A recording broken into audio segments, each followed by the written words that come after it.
Richard Eliezer Pudihang Lumiu, nama yang tak pernah sepi jadi perbincangan. Polisi dengan pangkat terendah yang harus terseret kasus pembunuhan berencana Yosua. Dengan kesatria, ia membongkar karangan skenario atasannya, seorang jenderal bintang 2, Verdi Sambo. Kesaksiannya tidak menuai dukungan saksi kunci eksekusi Yosua. Richard tegap berdiri sendiri. Benarkah yang disampaikannya adalah kejujuran? Bagaimana sosoknya di mata orang terdekat?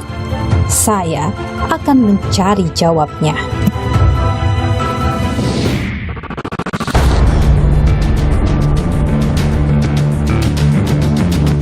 Richard kemudian menuliskan keterangannya, mengakui bahwa dirinya menembak saudara Joshua atas perintah dari saudara FS.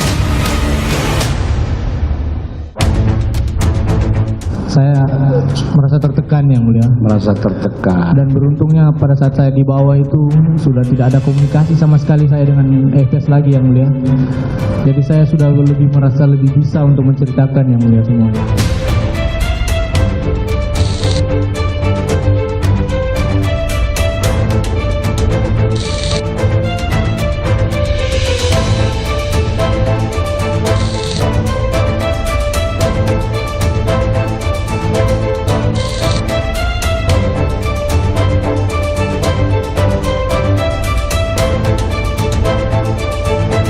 Jadi ini dulu Richard dan juga kakaknya Calvin ya tinggal di kamar. Tidur di sini. Richard memang dari kecil cita-citanya jadi polisi. Jadi sampai akhirnya walaupun saya bilang itu pangkat terendah, dan dia tidak peduli dengan itu. Dia tidak yang peduli. penting adalah cita-cita dia jadi polisi. Menjadi polisi. Richard pernah menyampaikan keinginannya, misalnya saya harus bebas ini dari tidak pernah. Dia cuma bilang dia siap mempertanggungjawabkan.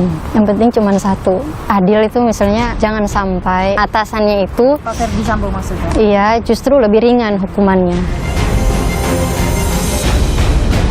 Anda kan berencana menikah ya dengan Richard Eliezer tahun ini, benar? Tahun depan. Richard pernah membicarakan soal kalau dia harus dipenjara misalnya. Dia yakini saya nggak bakal ninggalin, saya juga begitu yakini dia nggak akan meninggal. Tapi di hati Anda berharap Richard bebas. Ada keinginan Richard bebas, tapi ini kan negara hukum ya, Mbak. Saya percayakanlah kepada penegak hukum.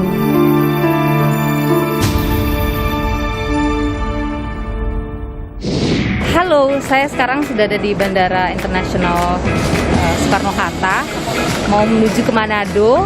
Saya bersama dengan orang tua dari Richard Eliezer, ada Ibu Ina. Apa kabar Ibu Ina? Puji Tuhan, selalu sehat. Bapak apa kabar? Baik. Dan sebelah sana ada kakak ya. Halo. Saya Miluh mau ikut ke rumah Ibu ya. Boleh ya, Bu sama Bapak ya? Boleh sekali. Ikuti perjalanan saya di Niluh kali ini ke Manado. Kita ketemu di Manado ya. Oke.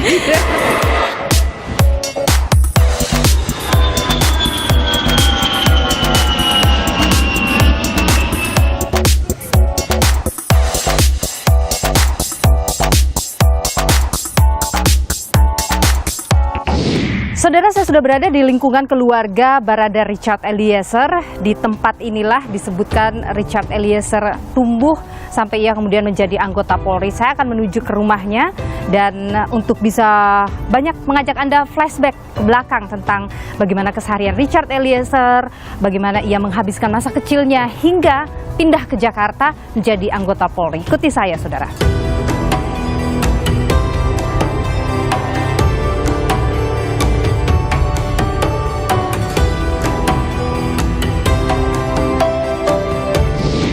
Mari. Masuk dalam. Jadi ini lagi rame di rumah sepertinya. Iya, soalnya karena baru datang, terus kakak adik Kumpul datang. semua. Iya, ini kakak saya tertua. Oh Pak, Ya, ini istrinya. Bu. Karena adik saya ini suaminya. Oke. Ini baik, ponakan. baik. Jadi kita mungkin agak di luar aja ya. Ini banyak sekali ada foto-foto Icat di sini. Oh iya. Ini boleh cerita nggak Bu? Ini foto Kapan ini? pas dia selesai pelantikan 2019. Oh. Ini Icat pernah di Iya, Tinombala BKO, ya? BKO di Poso, Tinombala. Berapa lama waktu itu? 7 bulan. 7 bulan. Iya. Deg-degan setiap hari dong. Aduh, kalau dia sudah bilang mau ke hutan, saya bergumul berdoa, Tuhan Iya. tolong. Iya, apalagi dia kan kayak Dia tim apa tuh? Dia yang tim kejar. Tim kejar. Iya. Yang masuk ke hutan waktu itu Iya, ya. masuk hutan. Ini foto-foto kapan ini Bu? Boleh cerita Bapak sama Ibu mungkin ini? Kalau yang di atas foto di Poso. Yang ini ya? Iya, di Poso. Oh itu di Poso waktu Iya. operasi Tinombala itu? Iya, Tinombala. Ini kan masih di Watu Kosek, selesai Ini pendidikan. waktu baru selesai Iya, baru selesai pendidikan. Kalau 1, 2, 3 ini di Jakarta. Ini foto siapa Ini foto ini? Icat. Yang mana? Ini Kelvin, ini Icat masih kecil. Kalau ini Kelvin. Kita suka nyimpan ngoleksi foto-foto mereka masih kecil, Mbak. Kalau di dalam rumah ini berarti Icat punya kamar sendiri atau bagaimana? Berdua kakaknya. Berdua? Iya. Boleh tidak saya lihat kamarnya Boleh. Richard? Kita lihat kamarnya dulu ke dalam. Jadi ini rumah ini ada 2 kamar. Ini kamar saya sama bapaknya, ini kamar Ini mereka kamar berdua. Richard dan juga Kelvin. Sebelum Kelvin menikah. sebelum Kelvin menikah.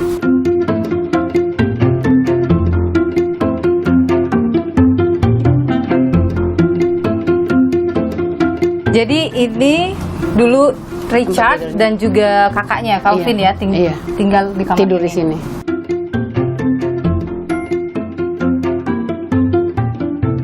Hasilnya apa ini? dia ikut apa?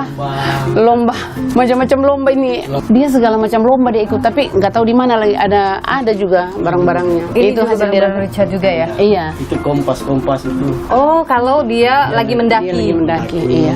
Oh, pernah Iya. ikut di Porprov juga. Iya. Iya, anak itu semua dia Memang ikut. atlet juga. Dia, iya. Jadi Richard sampai akhirnya lolos jadi polisi berapa kali nyoba? Dia 2016 kan 2016 Angkatan Laut, 2017 dia Bintara. Di Bintara itu dia jatuh sudah di Keswa, sudah hampir pantohir. Tapi ketika dia jatuh itu dia nggak lolos, saya nangis kan. Dia ketawa-ketawa, "Mama jangan menangis, masih ada tahun depan," dia bilang begitu. Terus waktu dia ikut lagi, dia ikut tes, baru kesehatan pertama sudah jatuh karena mau tes kesehatan itu malamnya dia tidur jam 3 subuh. Gagal Karena ikut tes lomba. kesehatan, karena ikut Tapi lomba. waktu ikut lomba itu dapat Tapi Ibu udah nggak nangis lagi pas gagal itu? nangis, saya Nangis marah. lagi. Yang ketiga 2019. Nah, ketiga dia sudah kerja kan di hotel. Iya. Nah, waktu dia sudah kerja itu, terus HRD-nya tawarkan, "Cat, coba ngana ikut ulang. Siapa tahu ini ngana pe bintang." Istilahnya begitu bahasa Manado kan. Dia coba lagi, dia bilang, "Mama, kita mau ikut lagi." Nah, uruslah surat-surat. Berkasnya sudah masuk, dia telepon sama saya. Dia bilang, "Mama, kita sudah tidak bisa masuk Bintara." "Oh, kenapa, Dek?" "Karena kita umur sudah tidak cukup, jadi ditawarkan untuk masuk Tamtama." Jadi bilang, "Mama, kalau memang Tuhan izinkan kita jadi, berarti kita polisi. Karena kita memang suka sekali mau jadi polisi." Dia bilang Richard begitu. memang dari kecil Memang dia cita-citanya suka jadi sekali polisi. jadi Dari polisi. kecil. Karena dia masih kecil itu dia hobi main pistol air kan ada dulu kecil.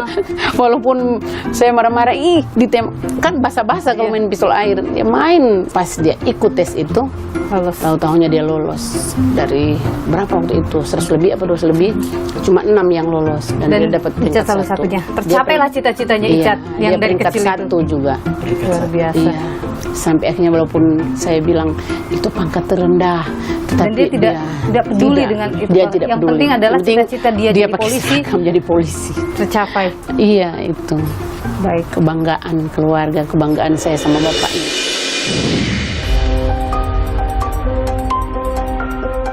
Apa yang terjadi pada korban? Jatuh yang mulia. Apa yang diteriakkan oleh korban? Cuma ada suara mengerang aja. Begitu yang mulia. Mama saya sudah merasa siksa. Kalau bisa jujurlah sejujur-jujurnya apa Bapak lakukan, mengorbankan anak kami.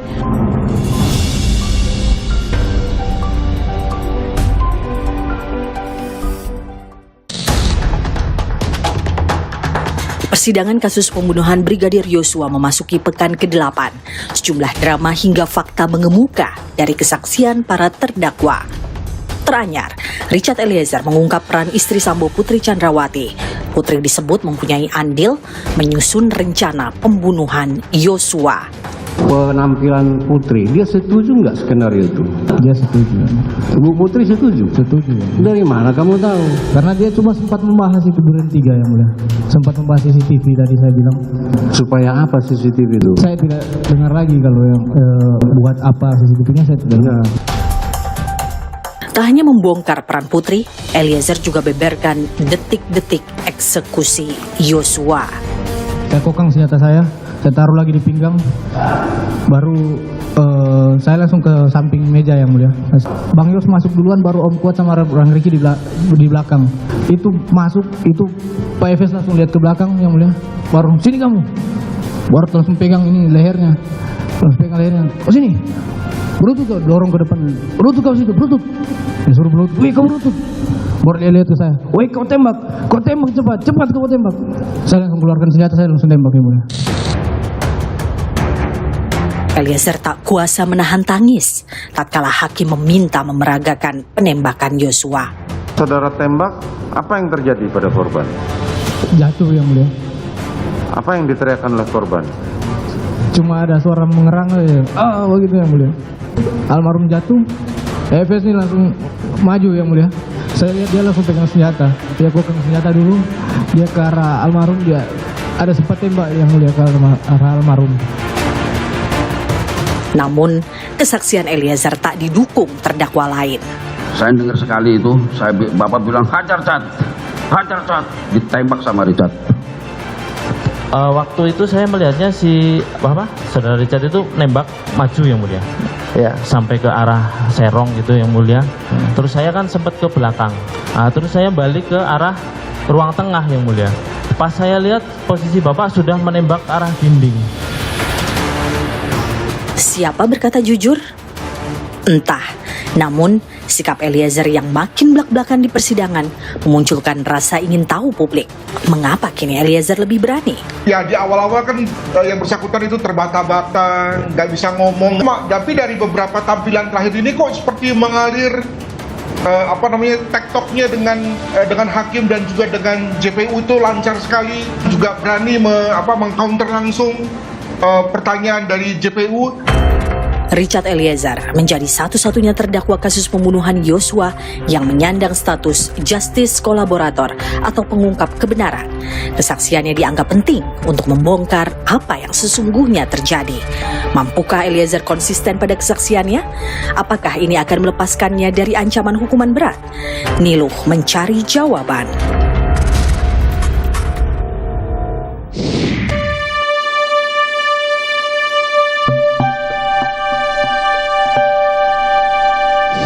Saudara, saya berada di satu tempat namanya God Bless Park. Ini adalah tempat bersejarah bagi Barada Richard Eliezer dan juga kekasihnya Ling Ling Angeline, atau nama lengkapnya adalah Dulce Maria Angeline Cristanto. Halo Ling Ling.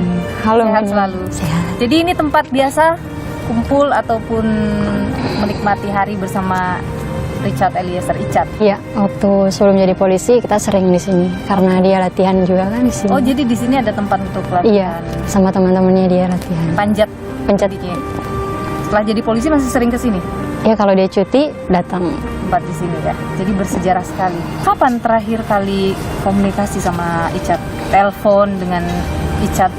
Selesai sidang lewat HP pengacara. Sidang yang terakhir ini? Iya. Apa yang dibicarakan? Tanya kabar. Ya sebatas itu sih. Kita udah nggak bahas-bahas kasus soalnya.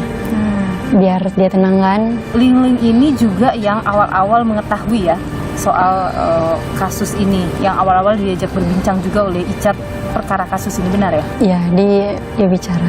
Dia bicara. Bagaimana waktu itu Icat menyampaikan? Pertama cuma lewat HP, lewat chatting. Dia cuma bilang saya ada masalah gitu. Saya nembak orang, tapi dia belum bilang siapa. Itu awal-awal sekali. Lancar sesuai skenario yang dia bilang di chat. Skenario awal yang yang ada baku tembak, bela ibu, cuman bela ibu gitu. Terus dia bilang bantu doa, cuma itu. Waktu itu Ling-Ling langsung percaya atau sempat meragukan apa yang terjadi dari cerita yang dibuat oleh Meragukan. Apa reaksi Icat ketika Ling-Ling menyampaikan keraguan? Reaksi dia marah. Pokoknya nggak bisa kalau saya bertanya gitu. Jadi cukup apa yang dijelasin gitu. Di situ diam, tapi karena mikirnya ya dia juga masuk ya, maksudnya nembak orang ya. Mikir, aduh mental anak ini gimana kan, dia diam, percaya aja, memilih untuk percaya. Ling-Ling juga adalah salah satu yang diajak atau disampaikan awal-awal ya bahwa ingin berkata jujur. Itu berproses ya Mbak, dia tersangka, setelah itu kan terus dia bikin pengakuan 2 hari setelah jadi tersangka. Tapi kan dia bikin pengakuan waktu itu bukan dia yang menembak. Nah, setelah dia bikin pengakuan, didatangkan orang tua. Tapi pengakuan itu nggak dibuat BAP, cuman pengakuan lisan ya, iya cuman mengaku. Dibuat BAP. Jadi didatangkan orang tua, menangis, sudah saling menangis mereka. Tapi saya malam itu udah nggak respon chat, nggak respon telepon, dia nelpon. Tapi saya ketiduran, waktu itu lagi nggak enak badan, HP silent juga. Pas saya bangun pagi, saya lihat dia bikin pesan bahwa minta maaf pertama kan udah nggak jujur, terus dia bilang kasihan mama papa kalau dia dipecat gitu kan. Terus kasihan kita batal nikah. Sudah ada rencana mau menikah memang? Ya, sudah ada rencana. Itu baru rencana. Terus setelah itu dia bilang, maaf sudah nggak jujur. Saya sudah mengaku kalau bukan saya yang nembak. Chat terakhir dia itu udah setengah jam yang lalu kan. Saya udah nggak berani bales. Sudah saya pikir, pasti dia nelpon ini kan. Pas dia nelpon, tapi waktu itu saya nggak percaya kan ini pengakuannya bukan dia yang nembak. Tapi nggak enak juga mau tanya, canggung kaku lah kita pas nelpon itu. Terus dia bilang, tanya kabar, lu basa-basi. Saya tunggu momen yang pas lah ya, bahas itu kan. Pas dia bilang minta maaf gitu. Yang disampaikan Icat waktu itu? Dia cuma bilang minta maaf, udah nggak jujur. Kayak nangis gitu. Icat saat itu? Dia cuma nada rendah, apa ya, kayak lemah gitu sih bilangnya. Minta maaf, udah berbisik juga. Saya bilang itu seburuk-buruknya kita kan. Kita tetap dianggap anak oleh orang tua. Kalau kamu jujur, saya nggak bakal ninggalin gitu kan. Biar kasih semangat lah gitu kan. Biar nggak apa-apa gitu. Mau apapun kamu ketika kamu jujur, kita nggak bakal ninggalin gitu kan. Dia diam cuman waktu itu. Terus saya bilang, kasihan orang tua udah nangis kan semalam itu. Terus dia bilang, iya saya akan jujur. Pas diam-diam, saya langsung udah pas saya rasa ya momennya saya tanya, siapa yang nembak? Dia jawab, saya yang nembak, tapi perintah bapak gitu. Ya udah dia bilang udah mau tulis BAP kan. Itu tapi karena mungkin setelah dia teleponan sama saya, jadi disebarluaskan, oh karena saya bukan, itu kan karena juga air mata orang tuanya kan juga ya. Karena juga dia udah apa yang dia lakukan itu udah bertolak belakang dengan hati nuraninya ya. Dan pengakuannya juga semua tidak terlepas dari usaha Polri ya, tim sus Polri ya. Yang pertama mereka jauhkan lah dia dari timnya bapak kan, beliau. Kedua mereka datangkan orang tua. Ketiga mereka tetap kasih akses untuk kita komunikasi gitu kan. Itu membuat lebih lega. Jadi udah lihat juga ada senyuman. Awalnya tidak pernah. Ada yang terbebani gitu Mbak, iya. Sekarang ini kalau kita lihat dalam persidangan kan Richard sepertinya berdiri sendiri ya. Ketika kesaksian-kesaksian yang lain ini semuanya berbeda dengan keterangan sampaikan Richard. Ling-Ling masih percaya bahwa Richard ini berkata jujur? Iya, kalau untuk sekarang saya percaya sih. Apa yang membuat Ling-Ling merasa bahwa itu memang kejujuran yang disampaikan oleh Richard? Karena dia berani. Kalau skenario awal itu dia menutup diri, lebih ke nggak usah bilang-bilang diem kan. Kalau sekarang kan dia lebih terbuka ya, belak-belakan depan bapak juga kemarin kan dia nggak ada rasa takut ya. Ya karena memang dia benar. Orangnya selama ini memang kalau dia benar dia akan lebih terbuka. Iya, dia kalau benar kayak gitu memang. Tapi selama ini pernah Richard cerita tentang Yosua misalnya ke Ling-Ling? Dia pernah cerita soal Bang Yos. Pernah traktir makan, dia bilang kita ibadah bareng. Tidak pernah cerita misalnya saya tidak suka nih sama Yosua? Oh enggak, Richard enggak gitu, enggak suka cara orang lain sih, lebih ke menyesuaikan dia kalau mau bergaul. Kalau Ling-Ling ketemu dengan Yosua pernah? Enggak. Tidak pernah? Enggak pernah. Jadi tidak mengenal juga sosok Tidak, Yosua tidak, gimana ya? tidak mengenal. Lama juga Ling-Ling tidak pernah muncul, ini pertama kali muncul di media ya? Iya. Kenapa baru muncul ke media? Kenapa berani bicara ke media? Saya nggak enak sama keluarga korban, maksudnya keluarga Bang Yos ya, lagi berempati ya ke mereka, nggak apa-apa. Kita support, cari keadilan juga buat Bang Yos lewat Richard gitu, nggak apa-apa nggak tampil di media gitu kan. Semangatin Icat biar dia bisa jujur, biar dapat keadilan lah. Keadilan seperti apa sih yang kalau menurut Ling-Ling yang pantas didapatkan Richard Eliezer ini? Kalau saya ya pribadi, yang penting cuma satu, jangan sampai ya yang atasannya itu, Pak Ferdi Sambo maksudnya? iya justru lebih ringan hukumannya. Ferdi Sambo harus lebih tinggi hukumannya daripada Richard Eliezer. Iya, saya juga bukan ahli, tapi kalau secara orang awam ya mikirnya dia harus lebih tinggi karena otaknya dia kan, Mbak. Kalau untuk bebas, apakah Anda berharap Richard bebas juga? Kalau saya pribadi, Mbak, saya serahkan ke penegak hukum. Richard pernah menyampaikan keinginannya, misalnya saya harus bebas ini dari... Tidak pernah. Dia cuma bilang dia siap mempertanggungjawabkan untuk apa yang telah dia perbuat. Anda kan berencana menikah ya dengan Richard Eliezer tahun ini, benar? Tahun depan, Mbak. Ketika ada kasus ini, mungkin kita belum tahu apakah tahun depan Richard bisa keluar bagaimana. Kita fokus ke kasus saja dulu kan, Mbak ya. Biar fokusnya Richard nggak kebagi-bagi kan. Untuk rencana-rencana yang tertunda tidak apa-apa lah gitu kan. Pasti ada rencana Tuhan lebih indah lah daripada rencana-rencana yang tertunda ini, Mbak. Anda akan menunggu Richard. Kalau misalnya Richard harus menjalani masa hukuman, ditahan misalnya. Iya, nggak apa-apa. Anda akan menunggu. Iya. Sudah berjanji pada Richard untuk itu. Iya, Mbak. Richard pernah membicarakan soal kalau dia harus dipenjara misalnya. Kita pernah sekali cuman bahas lebih ke saling percaya aja gitu kan, Mbak. Dia yakini saya nggak bakal ninggalin, saya juga begitu yakini dia nggak akan meninggalkan gitu kan, pernah bahas. Jadi sampai saat ini kita masih pegang prinsip itu sih, Mbak. Tapi di hati Anda berharap Richard bebas tanpa mengurangi rasa empati kepada keluarga ya. Ada keinginan Richard bebas, tapi ini kan negara hukum ya, Mbak. Kalau menurut saya percayakanlah kepada penegak hukum. Apa yang paling dikangenin dari Richard? Jahilnya. Kalau sekarang misalnya ada Richard di depan Anda, apa yang ingin Anda bilang? Tetap semangat. Ini yang saya kenal gitu. Tetap nggak usah terpengaruh di luar sana kan. Kalau kamu yakin kamu benar ya maju gitu. Udah gitu sih, Pak. Sepertinya Anda menahan tangis ya? Nggak boleh menangis. Richard bilang nggak boleh menangis. Itu supaya dia semangat. Tidak boleh menangis. Biar dia semangat gitu. Desa Maria Angelin Kristanto, tunangan Richard Eliezer, terima kasih sudah berbagi informasi program Niluh. Sehat selalu. Terima kasih Mbak Niluh. Saudara, saya sudah berada di SMA Negeri 10 Manado. Di SMA inilah Richard Eliezer melewati masa-masa sekolah menengah atasnya. Kira-kira seperti apa Richard saat duduk di bangku sekolah ini, di bangku SMA? Saya sudah bersama dengan salah seorang sahabat Richard Eliezer kala SMA, ada Rian Tamboto.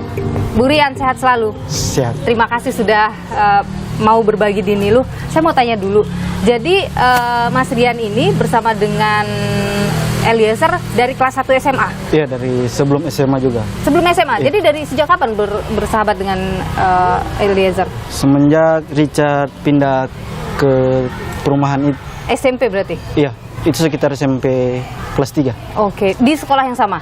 Kalau SMP enggak. Enggak ya, oke. Terus SMA baru dekat? Iya, SMA baru ada dekat karena satu sekolah. Satu kelas juga nggak? Enggak, kalau saya Beda. IPS, dia IPA. Jadi waktu SMA itu yang bikin deket sama Eliezer apa? Kebetulan Padahal beda kelas kan ya? Iya, karena kebetulan sama-sama berangkat sekolah, Oke. pulang sekolah sama-sama sampai dekat begitu.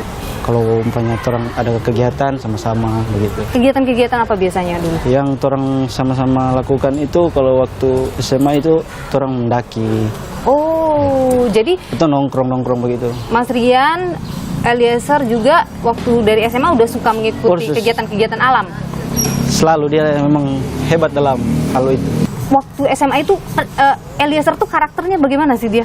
Orangnya tuh gimana? Orangnya baik, sopan, ndak nakal, ndak bisa, ndak Tapi biasa. nakal-nakal dikit adalah ya. Ya, dikit lah Dikit. wajarnya orang anak SMA. Apa Seorang misalnya waktu itu? Sering banget. bolos. Pernah bolos juga? Pernah. Kalau soal bolos ya laki-laki Iya. tetap ada bolos. Ndak Tapi sama-sama. selama berteman dengan Rian tidak pernah melihat Richard berkelahi sama orang?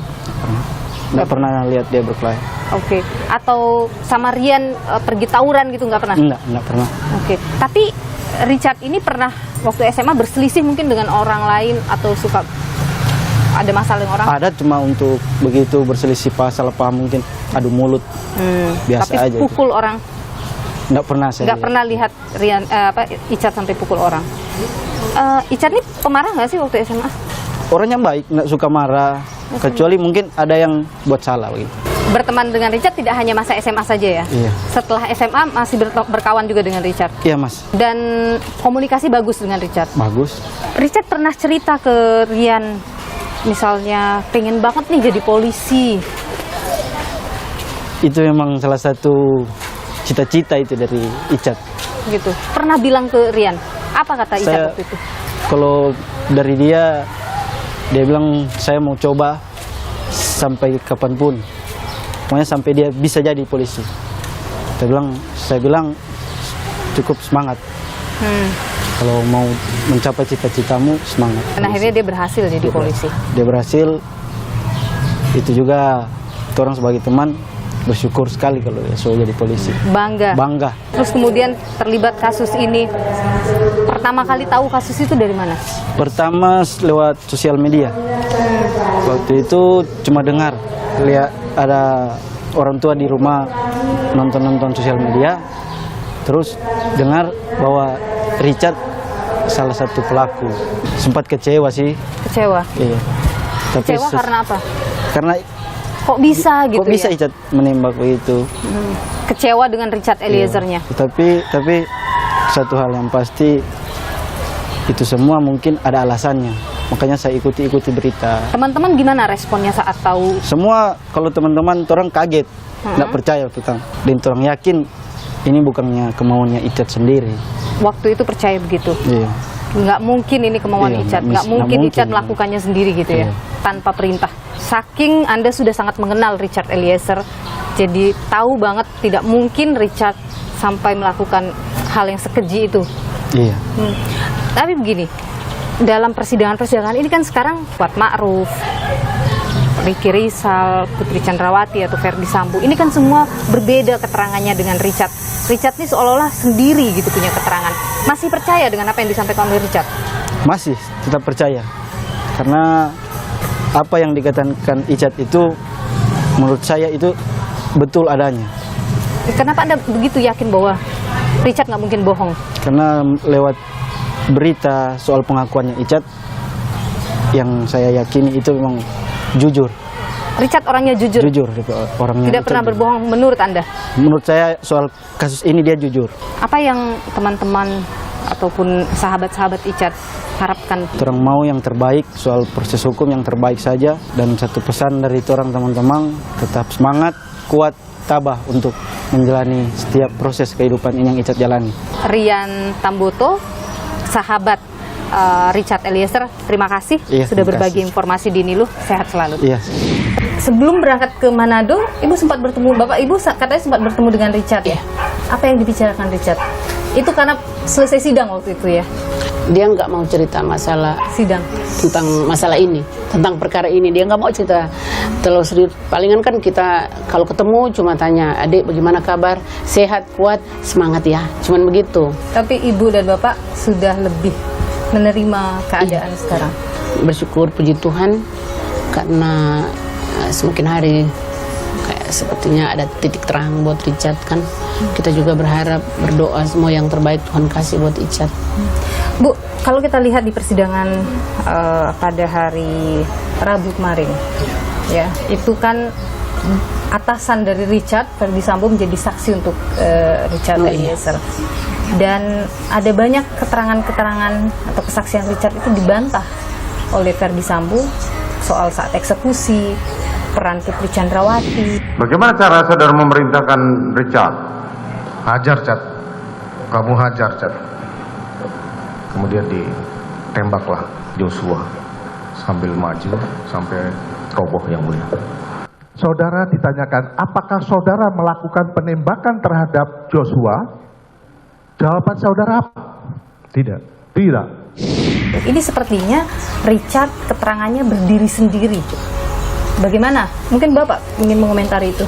Kalau kita lihat sekarang, memang Richard istilahnya 1 lawan 4.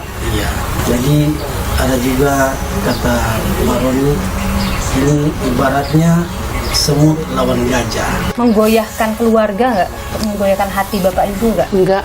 Karena kami berdua pikir Richard sudah berkata benar, jujur. Ibu dan Bapak yakin bahwa apa yang disampaikan Richard itu yang sebenarnya? Untuk saat ini memang kita yakin, seyakin-yakinnya. Kita sudah percaya. Karena sekarang kan kita melihat dari posisi Richard kan, waktu awal masih ikut skenario, kelihatan banget memang dari wajahnya kayak menyimpan sesuatu kan waktu itu. Kayak ada satu beban yang memang berat yang dia rasakan, yang dia sembunyikan, yang dia simpan. Dan Pak Roni melihat bahwa memang Richard sudah berkata jujur. Jadi karena dan Bapak sama Ibu juga yakin. Kita berdua juga karena tidak melihat mungkin Richard berbohong, mengarang untuk menyelamatkan dirinya. Misalkan ada bahasa seperti itu, Richard mungkin menyampaikan itu untuk menyelamatkan dirinya sendiri. Dia kan pernah bilang, Mbak, saya akan jujur, sejujur-jujurnya apapun risikonya. Di persidangan ya Bapak Ibu, Sambo bilang bahwa pada Richard untuk berhenti menembak Joshua, dan ia juga tidak mengakui ya ikut menembak Joshua. Untuk kali ini memang kami berdua sebagai orang tua tetap percaya. Jadi walaupun misalkan beliau mengatakan bahwa dia tidak menembak ataupun tidak menyuruh, tapi kalau kemarin kita lihat ada kata perintah yang keluar dari hajar, bukan tembak. Iya, bukan tembak. Jadi kita juga orang awam kan, kita juga sudah berpikir bahwa nggak mungkin kalau disuruh hajar pakai senjata. Kalau sudah pakai senpi berarti bukan hajar, itu tembakan. Sambo kan sebenarnya di awal-awal itu menyebutkan akan bertanggung jawab atas semua yang terjadi. Itu juga sempat ditanyakan oleh Roni Talapesi dalam persidangan. Apa yang akan menjadi tanggung jawab saudara saksi terhadap Richard Eliezer yang masa depannya terancam hilang dan masih muda, saudara saksi? Ya, saya tidak bisa menjawab karena posisi saya juga harus mempertanggungjawabkan peristiwa ini. Ketika ditanyakan ulang oleh pengacara, tidak dijawab. Ada potensi mungkin masa depan Richard kita tidak tahu kan seperti apa di penghujung persidangan ini. Sebenarnya kami masih sebagai orang tua masih bagaimana Pak? Masih mengharapkan pengertian dari Pak Sambo, karena kan anak kami jadi begini juga karena Sambo kan yang menyuruh dia melakukan itu. Jadi Pak Sambo bertanggung jawab. Iya. Ferdy Sambo itu sempat menyampaikan kepada media soal Polri itu tidak adil. Harusnya Richard Eliezer dipecat juga karena dia yang menembak Joshua. Belum di kode etik, itu kan bukan urusannya Pak Sambo, bukan urusannya kita juga sebagai orang tua. Itu kan terserah hakim atau dari kepolisian yang mengatur dari institusi. Jadi kita serahkan semuanya kepada institusi polisi itu. Dia tidak pernah juga misalnya menyampaikan ke Bapak Ibu soal kekhawatirannya kalau sampai misalnya dia divonis dengan penjara atau mungkin dia harus dipecat dari Polri. Dia pernah sih bilang begitu. Dia bilang, Mama, seandainya kita dapat pecat, bagaimana? Kita bikin malu keluarga. Terus bapaknya, jangan bilang begitu. Kamu sampai kapanpun tetap kebanggaan keluarga. Jangan berpikir negatif, tetap berpikir positif.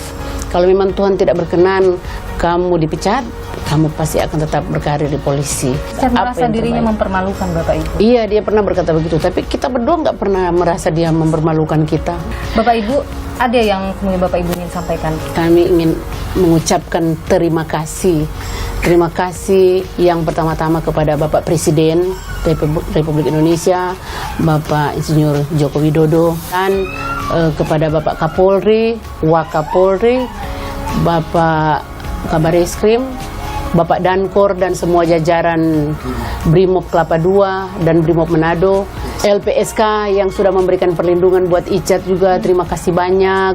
Juga terima kasih kepada Pak Roni bersama tim pengacara yang siang malam membantu dalam pembelaan untuk Icat, dan terima kasih juga kepada Ibu Lisa sebagai psikolog dan semua orang yang di luar sana yang selalu mendukung dan mendoakan Icat. Baik, terima kasih banyak. Baik, terima kasih Bapak Yunus Lumiu dan Ibu Ine Pudihang, orang tua dari Barada Richard Eliezer. Terima kasih sekali lagi, sehat selalu. Terima kasih Mbak Nilu. Saudara, persidangan kasus pembunuhan Brigadir Yosua terus menarik perhatian. Dalam beberapa persidangan terakhir, keterangan Richard Eliezer sepertinya berdiri sendiri. 4 saksi lain memiliki atau membantah apa yang disebutkan Eliezer. 1 lawan 4. Bagaimana posisi Richard Eliezer, sang pengungkap skenario Sambo ini? Kita tanyakan pada pakar hukum pidana Universitas Samratulangi, Eugenius Paransi. Pak Eugenius, terima kasih sudah memberikan waktu untuk kami. Saya ingin tahu dulu, melihat persidangan yang berjalan saat ini, Anda merasa posisi Richard Eliezer masih kuat sampai dengan saat ini, atau justru mungkin hakim sudah mulai goyah melihat kesaksian-kesaksian yang lain? Di dalam sistem pembuktian kita, pidana, kita menganut sistem pembuktian negatif Wettelegstelsel. Artinya yang dikejar dalam perkara-perkara pidana adalah kebenaran material, kebenaran substantif, kebenaran yang sesungguhnya. Sehingga cara bagi hakim untuk mengungkapkan sebuah kasus tidak cukup hanya alat bukti, tetapi alat bukti plus keyakinan hakim. Jadi sekalipun alat bukti itu lengkap, semua lengkap, tetapi kalau hakim tidak yakin, jadi walaupun 1 lawan 4 tadi tidak serta-merta menggugurkan keterangan-keterangan yang dilakukan, walaupun dia hanya berdiri sendiri. Jadi gitu. Meskipun 4 keterangan itu berbeda dengan 1 keterangan ini, belum tentu hakim akan percaya pada yang 4. Belum tentu, iya. Ada beberapa hal yang menarik dalam persidangan ini. Pertama, Sambo tidak mengakui memberikan perintah tembak pada Eliezer. Kedua, Sambo konsisten bahwa ada perbuatan asusila yang dilakukan oleh Yosua kepada istrinya yang memicu terjadilah insiden tersebut.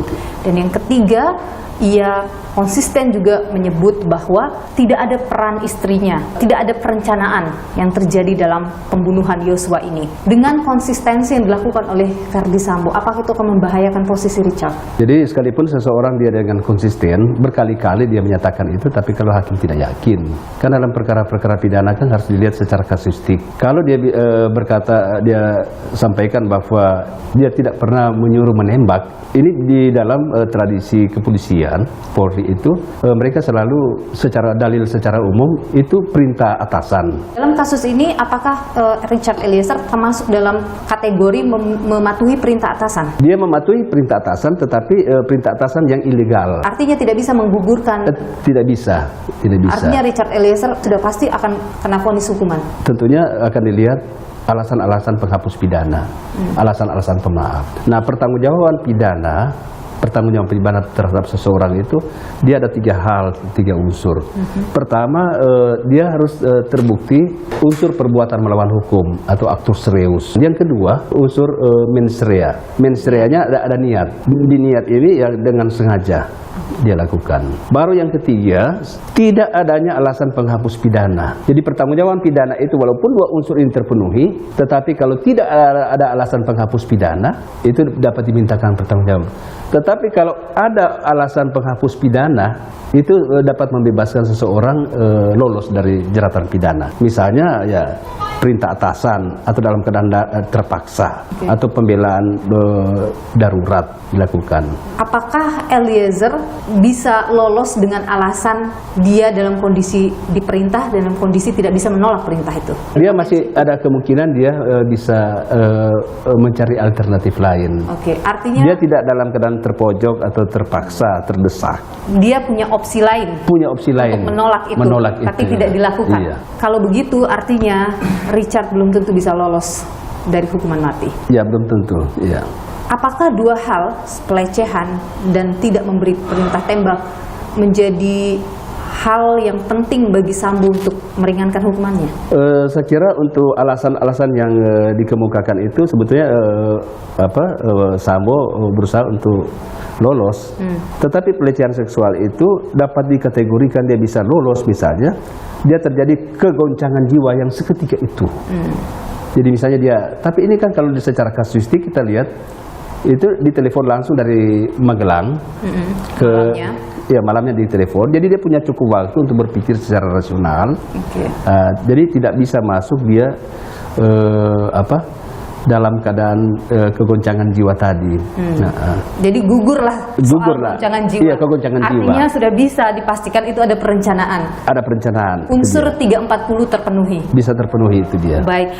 Kalau Anda melihat persidangan berjalan, kalau Anda melihat bagaimana hakim memimpin jalannya persidangan, hakim yakinkah kepada Sambo CS atau justru lebih yakin kepada Richard Eliezer? Ada keraguan daripada majelis hakim atas keterangan Sambo CS. Oke, jadi sampai sudah 7 pekan, hakim masih ragu. Hakim masih ragu sehingga dia menunda lagi, dia ingin menggali. Artinya bisa kita katakan skenario Sambo ini tamat sudah. Ya, skenario Sambo bisa tamat. Ya. Baik, baik.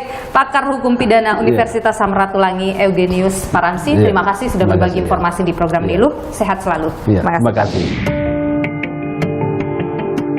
Kasus pembunuhan Yosua menanti kejujuran setiap terdakwa. Siapa yang jujur dalam persidangan? Tentu hanya para terdakwa yang tahu. Memang, menempuh jalan kejujuran bukan hal yang mudah. Kadang harus menantang badai dan meliuk di jalan sepi. Namun, bukankah hanya kejujuran yang mampu tentramkan hati? Dan kebenaran akan selalu mampu menemukan jalannya. Saya, Niluh Puspa, sampai jumpa.